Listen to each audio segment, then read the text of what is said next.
Hello दोस्तों, तो कैसे आप लोग। तो आगे हूँ मैं लेके आप लोगों के लिए एक नई वीडियो। इस वीडियो में हम जानेंगे थायराइड ग्लैंड के बारे में। हमने पिछली वीडियो में इसके छोटे टॉपिक हम लोगों ने पढ़ लिए थे और बाकी का हमने टॉपिक इसमें बच गया था। तो इस वीडियो में लोग जानेंगे इसके आगे की बातें, इसमें आगे की जाती बातें क्या क्या है और कुछ लेंगे नई इन्फॉर्मेशन। तो उम्मीद करता हूँ आप लोगों ने मेरी पिछली वीडियो देखी होगी।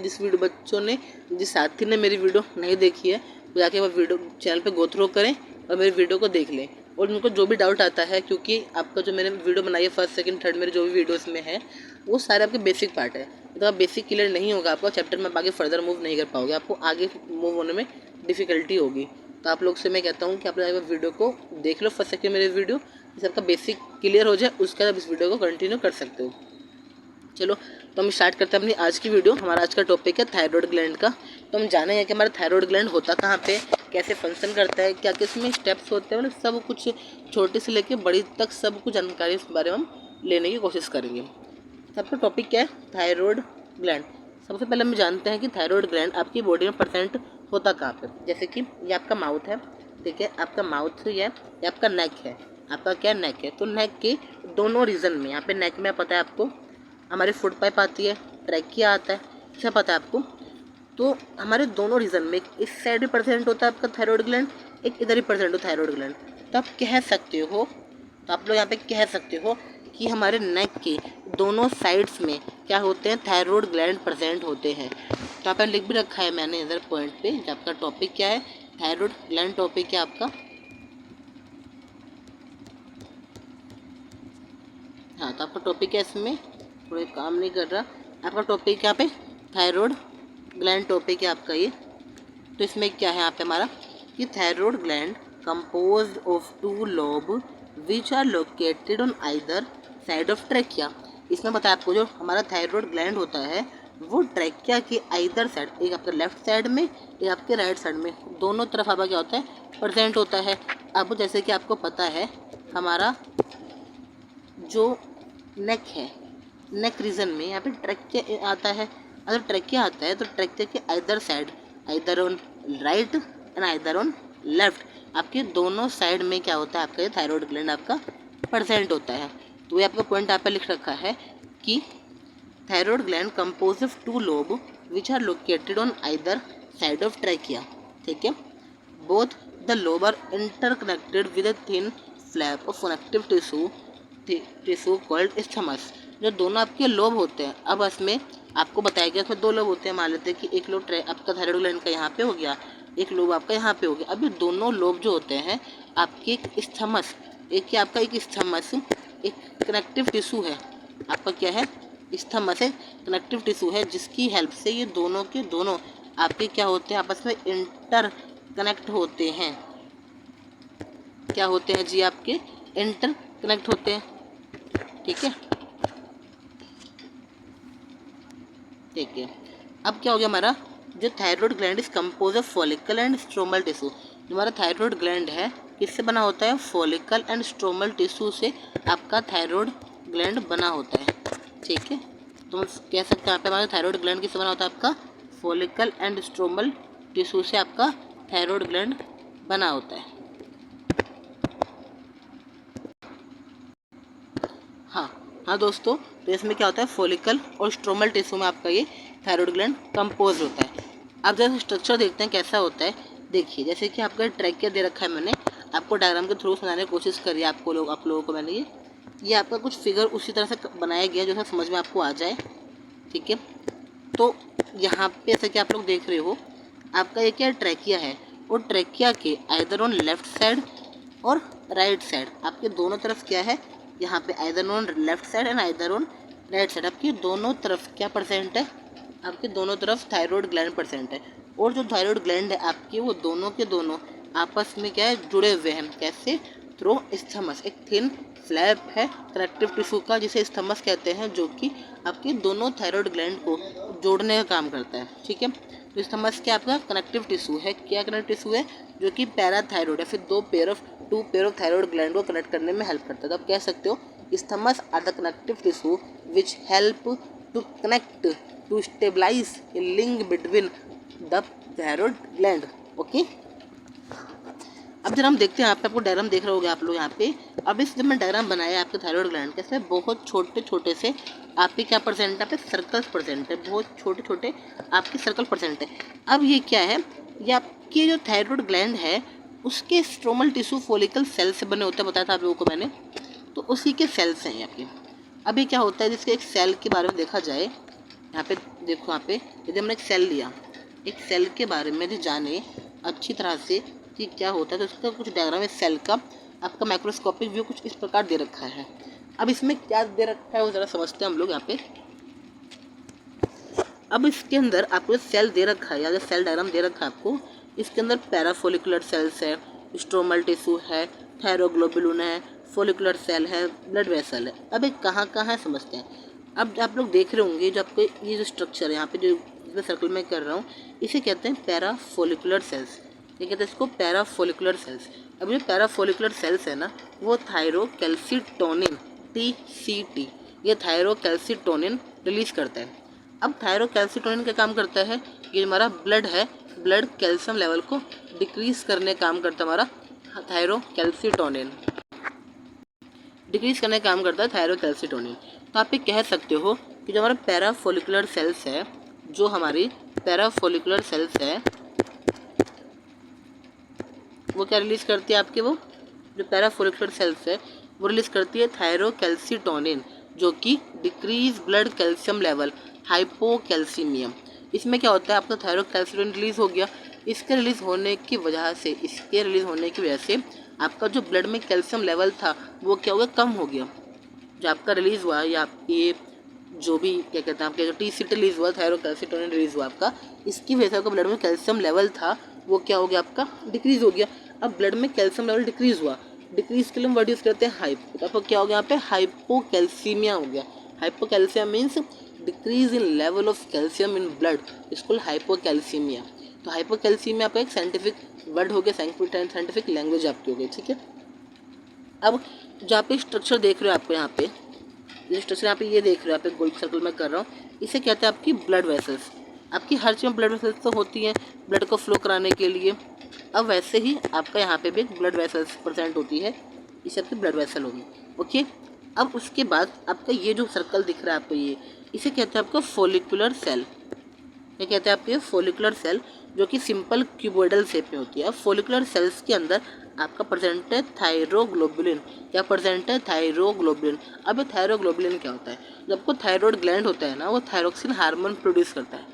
आपका थायराइड ग्लैंड होता है वो थायरोक्सिन हार्मोन प्रोड्यूस करता है, जो कि थायरोग्लोबुलिन के फॉर्म में स्टोर होता है। जबकि आपका जो हार्मोन था वो स्टोर जो होता है ना, वो थायरोग्लोबुलिन के फॉर्म में स्टोर होता है। और वो कहाँ पे स्टोर होता है, आपके जो फॉलिकुलर सेल्स है ना, आपके वहाँ पे स्टोर होता है, ठीक है। अब यहाँ पे क्या आपका, अब बाहर इसकी एक चीज़ और प्रेजेंट है, जैसे स्ट्रोमल टिश्यू, जिसे आप कहते हो कनेक्टिव टिश्यू। क्या होता है आपका, स्ट्रोमल टिश्यू या फिर कनेक्टिव टिश्यू होता है आपका। तो हमने क्या देखा, जो हमारे थायराइड ग्लैंड होता है, जिसमें एक सेल होती है, उस सेल के अंदर आपके क्या क्या प्रेजेंट होता है। पहली चीज़ आपके पैराफोलिकुलर सेल्स प्रेजेंट होते हैं। पैराफोलिकुलर सेल्स का काम करता है वो थायरोकैल्सिटोनिन रिलीज करता है, जिसे TCT कहते हैं। इसका काम क्या होता है, आपका ब्लड कैल्शियम लेवल को डिक्रीज करने का काम होता है। यदि हमारी बॉडी में पैराफोलिकुलर सेल्स एक्टिवेट होते हैं तो वो थायरोकैल्सिटोनिन रिलीज करेंगे, जिसकी सहायता से हमारा जो ब्लड कैल्शियम लेवल है वो क्या हो जाएगा, वो डिक्रीज हो जाएगा। पहला चीज़। दूसरा, ब्लड वेसल्स होते हैं हमारे इसके अंदर। थर्ड, फॉलिकुलर सेल्स होते हैं जो सिंपल क्यूबोइडल शेप्स के होते हैं हमारे पास। And third, fourth one is thyroglobulin होता है, जो कि थायरोक्सिन का स्टोर्ड फॉर्म है। तो आपसे पूछ सकता है what is the stored form of thyroxine, तो thyroglobulin is the stored form of thyroxine, okay. Last one stromal tissue है, जो कि कनेक्टिव टिश्यू की तरह बिहेव करता है।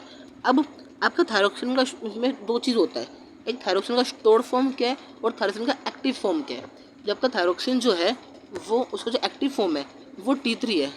जो मोस्ट एक्टिव फॉर्म जो है आपका थायरोक्सिन का वो T3 है, मगर वो स्टोर्ड किस फॉर्म में होता है, थायरोग्लोबुलिन की फॉर्म में होता है। देख रहे हो आप, ये यहाँ पे थायरोक्सिन ने दो काम करा है। सबसे एक्टिव फॉर्म तो T3 कर दिया, मगर स्टोर्ड कैसे फॉर्म में हो रहा है, थायरोग्लोबुलिन के फॉर्म में। काम तो करेगा T3 की दिखा के कि मैं T3 हूँ, तो स्टोर की बात आएगी, बन जाएगा थायरोग्लोबुलिन, आके वो स्टोर हो जाएगा यहाँ पे, क्योंकि इसको ये एंट्री नहीं देता ना। यदि एंट्री देता तो T3 एंट्री करता, यहाँ पे एंट्री अलाउ नहीं करता, इसलिए वो काम करेगा T3 की जगह पे, T3 की तरह काम करता है। वो मोस्ट एक्टिव फॉर्म जिसकी थायरोक्सिन की T3 है, उस तरह काम करता है। मगर जब बात आती है स्टोरेज की बात आती है तो बन जाता है थायरोग्लोबुलिन, जाके स्टोर हो जाता है। इस रेट क्लियर? ओके, तो हम फर्दर मूव करते हैं हमारे यहाँ पे। अब देखिए यहाँ पे ये आपको मैंने थायरोकैल्सिटोनिन के बारे में एक बार डिटेल बता देता हूँ आपको मैं। थायरोकैल्सिटोनिन TCT अब ये काम करता है increase elimination of extra calcium through kidney. अब जब TCT आपका रिलीज होता है ना, तो हमारे किडनी में जितने भी कैल्शियम होते हैं, हमारे किडनी में जितने भी एक्स्ट्रा कैल्शियम होते हैं, उसको एलिमिनेट करता है, उसको रिमूव आउट कर देता है, पहला काम। और increase absorption of blood calcium into bone matrix, increase absorption of blood calcium into bone matrix. तो सेकंड काम ये करता है, पहला काम इसने ये करा कि जो हमारा किडनी जितने भी एक्स्ट्रा कैल्शियम थे उसको एलिमिनेट करा, पहला काम। दूसरा काम ये करा, जो ब्लड हमारा कैल्शियम था उसको उसने एब्जॉर्ब करना स्टार्ट कर दिया, जितने ब्लड हमारे कैल्शियम थे उसे एब्जॉर्ब करना स्टार्ट कर दिया और उसको बोन मैट्रिक्स में भेजा। अब किडनी से कैल्शियम खत्म हो गया, हमारे बोन्स जो हमारे ब्लड था उसमें कैल्शियम खत्म हो गया, तो क्या हुआ देखा जाए तो कैल्शियम की कमी हो गई। इसे कहते हैं हाइपोकैल्सीमिया, इसी का नाम है कि हाइपोकैल्सीमिया। तो कह सकते हो कि थायराइड जब रिलीज करता है थायरोकैल्सिटोनिन, तो यह हाइपो और कैल्सीमिया CALICIMIA हाइपोकैल्सीमिया करता है। ठीक है, तुम्हें समझ में आ गया होगा आप लोगों को यार टॉपिक समझ अच्छे से। अब जिसको इसका स्क्रीनशॉट लेना है नोट्स के लिए तो इसका स्क्रीनशॉट ले सकता है। पहले आप इतने पार्ट का ले लो, हो गया होगा शायद, उसके बाद आप फिर नेक्स्ट पार्ट का ले लो। इसको वीडियो स्टॉप करके आप स्क्रीनशॉट ले सकते हो इसके। ठीक है, चलो अब चलते हैं नेक्स्ट पॉइंट पे। इसी का नेक्स्ट पॉइंट है आपके यहाँ पे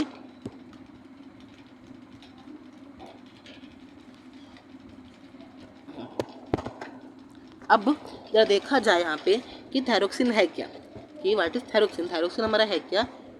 आयोडोनेटेड form of tyrosine amino acid. जो टायरोसिन अमाइनो एसिड है उसकी आयोडोनेटेड फॉर्म है। आयोडोनेटेड फॉर्म, इसका मीन्स क्या? आयोडोनेटेड फॉर्म का मतलब टायरोसिन अमाइनो एसिड में जब आपका आयोडीन जुड़ जाता है उसे कहते हैं आपका iodinated form of tyrosine amino acid. Is that clear?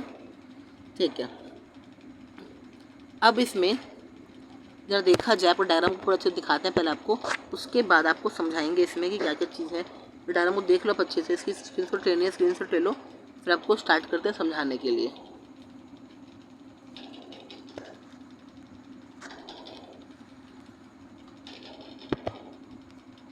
तो क्या होता है, आपके जो हाइपोथैलेमस है, जो आपका ये हाइपोथैलेमस है, हाइपोथैलेमस में बताया था आपको दो लोब होता है, एक एंटीरियर लोब, एक होता है पोस्टीरियर लोब।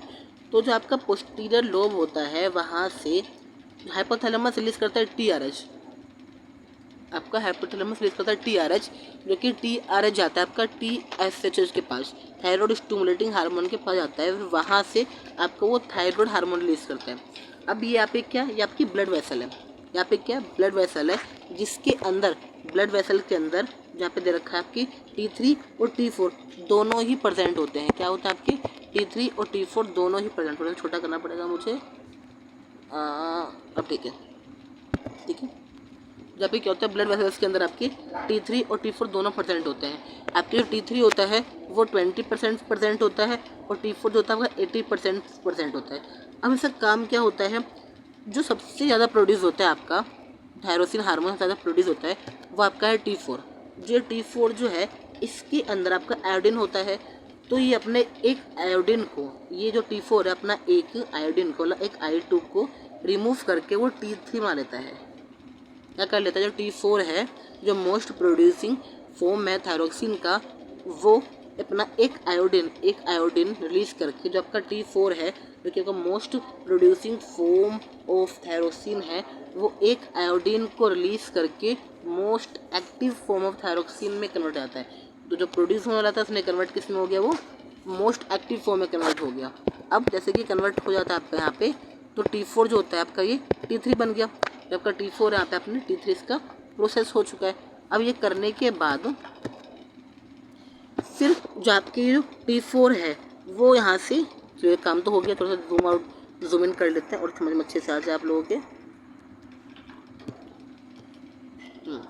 अब यहाँ से इस क्लियर, तो क्या हुआ आपका है, तो यहाँ से जो T3 आपका जो था वो बाहर आ गया।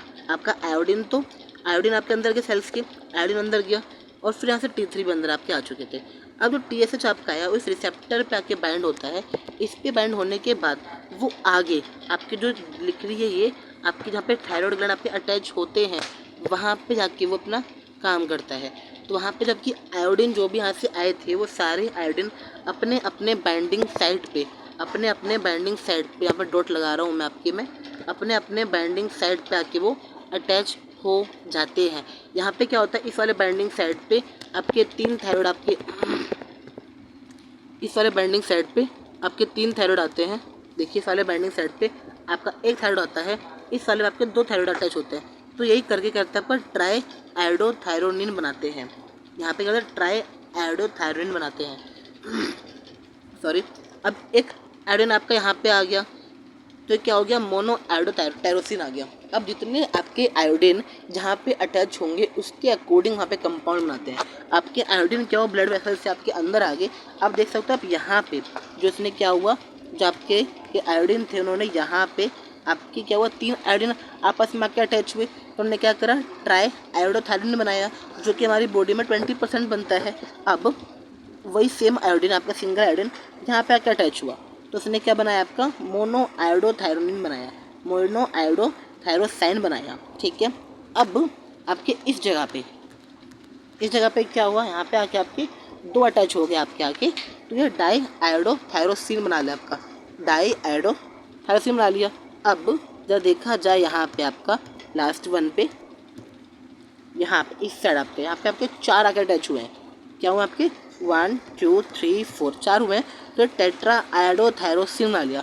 तो ये आपका T3 हो गया ट्राई आयोडोथायरोसिन, आपका T4 हो गया टेट्रा आयोडोथायरोसिन। हमारी बॉडी में ट्राई वाला जो होता है वो 20% होता है और टेट्रा वाला 80% होता है। तो कुछ इस प्रकार से क्या होता है, जो हमारा आयोडेट फॉर्म होता है टायरोसिन अमीनो एसिड के वो बनते हैं। तो कह सकते हैं आपकी मोनो आयोडोथायरोसिन क्या होता है, आपका 1 आयोडीन से बना है, डाई आयोडोथायरोसिन आपका 2 आयोडीन से बना है, ट्राई आपका 3 आयोडीन से बना है और टेट्रा आपका 4 आयोडीन से बना है। तो T3 और T4 में आपकी T3 में 3 आयोडीन है और T4 में आपके 4 आयोडीन है। तो उम्मीद करता हूँ आपको ये समझ में आया होगा कि कैसे आपकी ये डिफरेंट जो आपका आयोडीनेटेड फॉर्म है वो कैसे कैसे बने हैं। अब इसका रह गया आपका फंक्शन, इसका फंक्शन क्या है, तो उस फंक्शन को मैं क्लियर करूँगा नेक्स्ट वीडियो में। आज के लिए बहुत हो गया क्योंकि ये लास्ट मैंने कराया थोड़ा कॉम्प्लेक्स है, इसको समझने थोड़ा टाइम लगेगा, तो फंक्शन को मैं लेके आऊँगा नेक्स्ट वीडियो में। तो मिलता है आप लोग से नेक्स्ट वीडियो में। आपको मेरी वीडियो पसंद आ रही है तो वीडियो को आप लाइक कीजिए और अपने दोस्तों में इस वीडियो को शेयर कीजिए जिससे बाकी दोस्त भी इस वीडियो का फ़ायदा उठा सके, और मेरे चैनल को सब्सक्राइब कर दीजिए जिससे मुझे भी कुछ मोटिवेशन मिल जाए, फिर मैं आपको अपनी जल्दी मैं वीडियो बना के लेके आ जाऊँ। तो मिलते हैं अपनी नेक्स्ट वीडियो में। Till then all the very best.